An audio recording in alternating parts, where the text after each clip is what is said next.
Ici, Gabon Impact Chrétien, une association chrétienne qui a pour objectif de proclamer le salut en Jésus-Christ et d'annoncer la bonne nouvelle du royaume des cieux jusqu'aux extrémités de la terre en utilisant les réseaux sociaux tels que YouTube, TikTok et Facebook.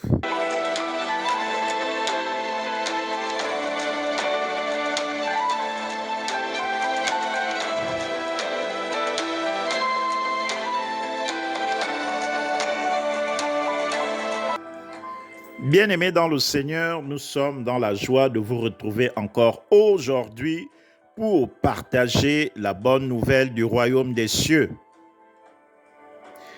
Le thème de notre exhortation d'aujourd'hui est intitulé « Jésus-Christ a tout pris à son compte ». Chers frères et sœurs dans le Seigneur, Jésus-Christ est le seul qui a donné sa vie pour que nous soyons sauvés. Nous étions privés de la vie éternelle à cause de nos mauvaises pensées.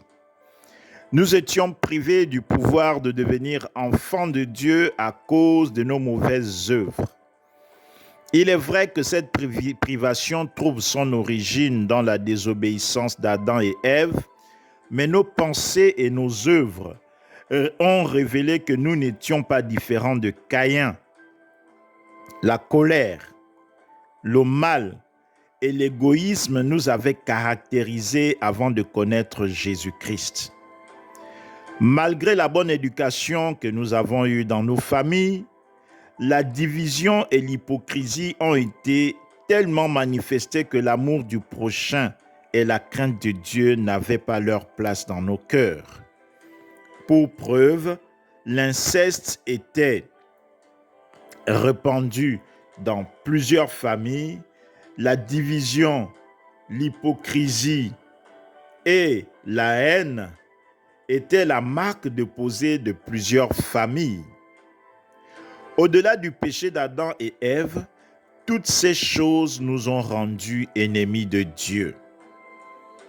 Mais Jésus-Christ, notre Seigneur et Sauveur, est le seul qui a dit à Dieu qu'il peut payer le prix pour que nous soyons réconciliés avec lui. Jésus-Christ est celui qui a donc manifesté son amour pour nous, afin que nous puissions être réconciliés avec Dieu et que nous soyons considérés comme fils de Dieu et non pas simplement comme des créatures de Dieu. Cette réconciliation nous a donné le droit à la vie éternelle et nous a rendus semblables à Jésus-Christ. De sorte qu'en plus de la vie éternelle, nous avons la supériorité sur le péché, la supériorité sur le mal, la supériorité sur la haine, la supériorité sur les démons et nous sommes bénis de la bénédiction de la postérité d'Abraham, à condition de garder ses pensées sur la parole de Dieu. Car c'est cette parole qui nous donne la foi et nous fortifie dans le Seigneur. Lisons Colossiens 1, du verset 12 au verset 14, puis du verset 20 au verset 23. Je lis la parole de Dieu. Rendez grâce au Père, qui vous a rendu capable d'avoir part à l'héritage des saints dans la lumière. Il nous a délivrés de la puissance des ténèbres et nous a transportés dans le royaume de son Fils bien-aimé, en qui nous avons la rédemption, le pardon des péchés. Verset 20. Il a voulu par lui tout réconcilier avec lui-même, tant ce qui est sur la terre que ce qui est dans les cieux, en faisant la paix par lui, par le sang de sa croix.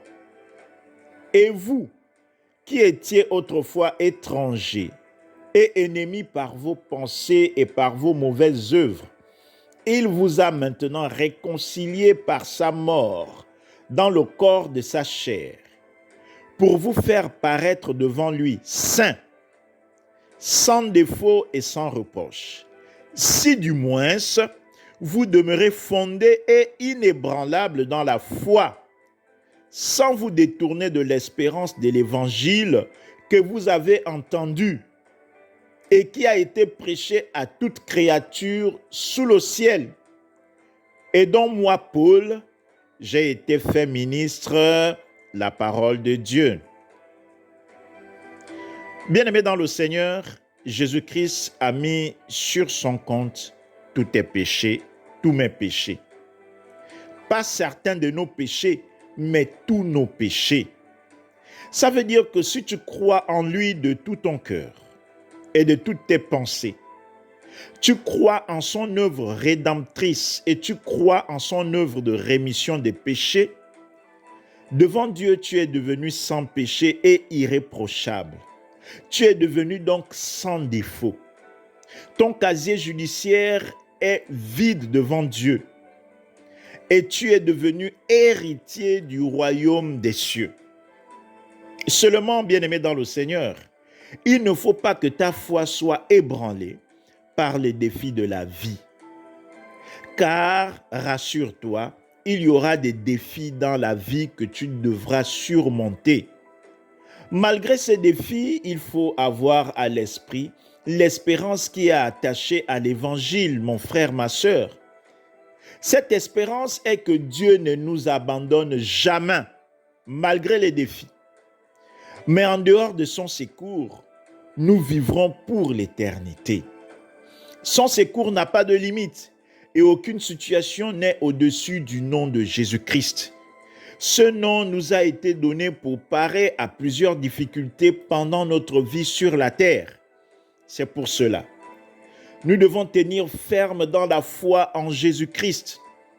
Rien ne doit nous amener à nous détourner de l'espoir que Jésus-Christ a pourvu la guérison pour nous et que tout concourt à notre bien et Dieu combat pour nous comme il était dans les combats des Israéliens.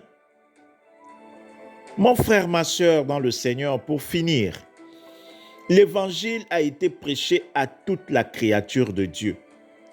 Mais seuls ceux qui ont accepté Jésus-Christ comme Seigneur et Sauveur, qui ont été baptisés par immersion d'eau et qui ont reçu le Saint-Esprit, sont devenus enfants de Dieu. Si tu ne l'as pas encore fait, sache que tu n'es pas enfant de Dieu, mais tu es une créature de Dieu. Dans ce cas, il n'est pas étonnant que tes pensées et tes œuvres te séparent de Dieu. C'est pourquoi ce matin, mon frère, ma sœur, je t'invite donc à te repentir de tes mauvaises pensées et de tes mauvaises œuvres. Accepte Jésus-Christ comme Seigneur et Sauveur. Cherche une église et fais-toi baptiser. Tu recevras le Saint-Esprit. Et si tu le fais, mon frère, ma sœur, tu appartiens au royaume de Dieu. Ne te décourage pas malgré les défis, mais prends courage. Si tu crois, tu verras la gloire de Dieu. Que Dieu te bénisse abondamment. Nous espérons que ce message vous a édifié. Nous vous encourageons à le partager à vos contacts pour qu'ils soient également édifiés à leur tour. Abonnez-vous à notre chaîne pour recevoir régulièrement nos messages et ajoutez un petit pouce pour nous encourager. Si vous nous avez écoutés et que vous n'avez pas encore donné votre vie à Jésus-Christ, nous vous invitons à nous suivre dans cette prière.